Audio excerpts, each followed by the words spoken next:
I want to first say thank you for the vulnerability in your comments, because I know it takes so much courage to put our feelings and our fears into writing, especially when it's in the open, like on this platform. It's very, very brave, and it can feel nerve-wracking to put yourself out there. And truthfully, for a long time, I didn't even know I was dealing with complex PTSD, and I probably still am dealing with it.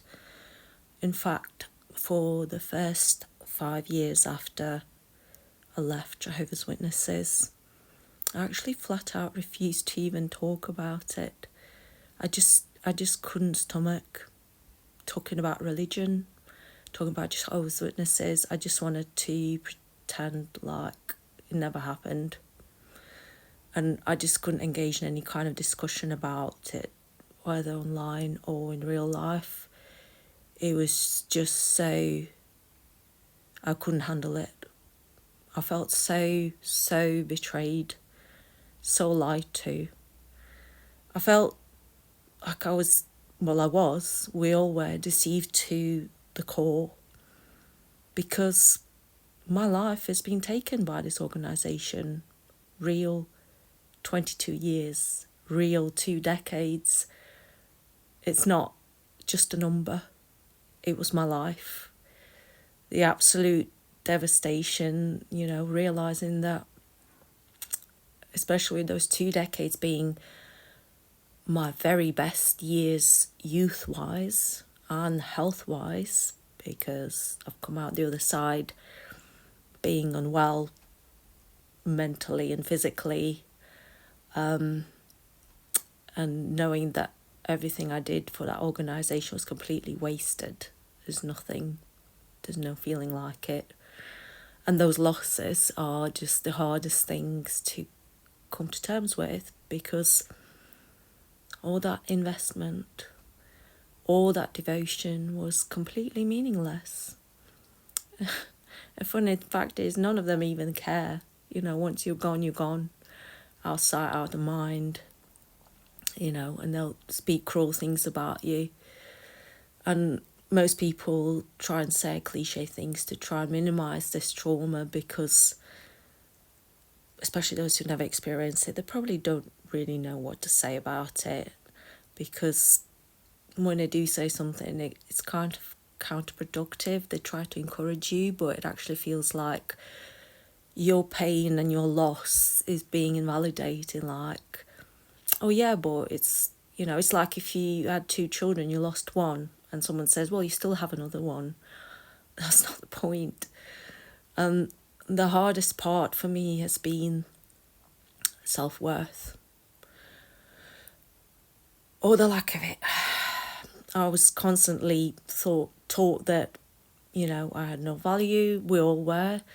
Outside organisation, that we are nothing without Jehovah. The love was completely conditional.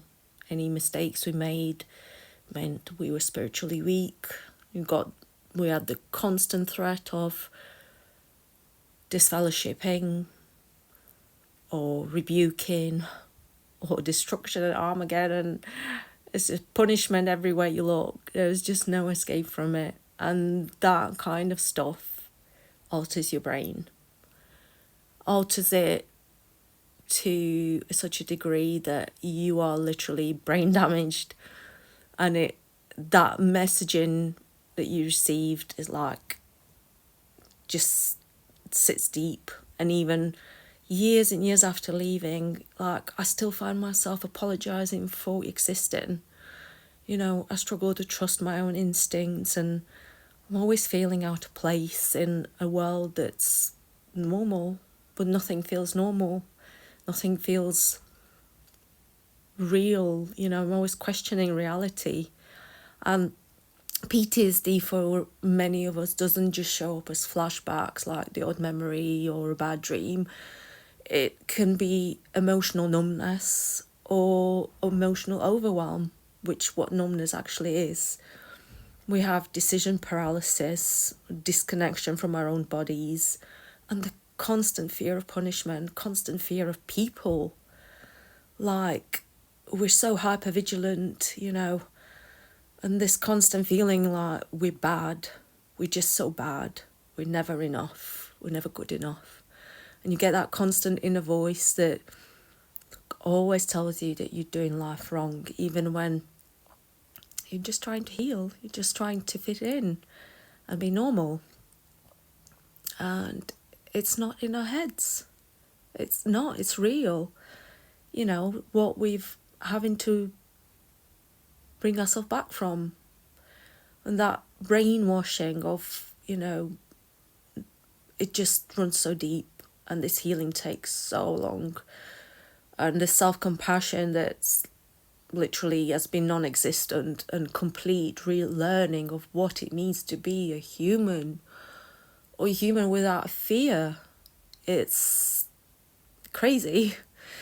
So for all of you who have commented, just wanted to say that if you still in the thick of it, I mean, I guess I'm sort of still trying to wake up years and years after leaving, and you know, but you're not behind. We all have our own pace.